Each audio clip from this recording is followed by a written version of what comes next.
So we've learned how herpes causes mucocutaneous lesions, but now let's talk about the clinical side of this whole story. So first of all, we said HSV1 and 2 first infect you through the skin or the mucous membranes. But how exactly do they get there? Well, it turns out the transmission is almost always directly from person to person and not from fomites. So that means it can be transmitted from skin to skin, genital to genital, oral to genital, oral to oral. You get the idea. Basically, direct contact. And now, when we said HSV causes mucocutaneous lesions, what exactly does that mean? What are those lesions? Let's get a little more specific. So remember that herpes tends to affect the oral cavity and the genital area, and that in either place it can be either primary or recurrent. Now, the first thing to know is that in all of these cases, the lesions, the herpetic lesions, are usually vesicular.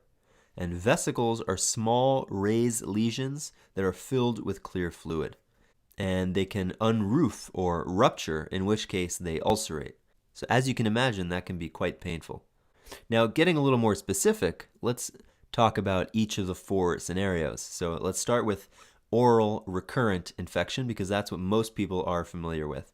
So this is often called herpes labialis, and it usually consists of a few vesicles on the lips that ulcerate like we talked about, and they're commonly called cold sores. And they often occur at the corners of the mouth and can be quite painful.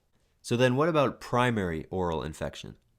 Here's something that's confusing. Usually it's asymptomatic, but when it isn't, it's actually more severe than the recurrence. So either you get nothing or everything.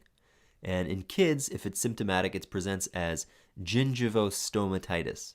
In other words, lesions on the mouth and gums. Whereas in adults, it presents as pharyngitis. So the lesions are usually further back in the pharynx.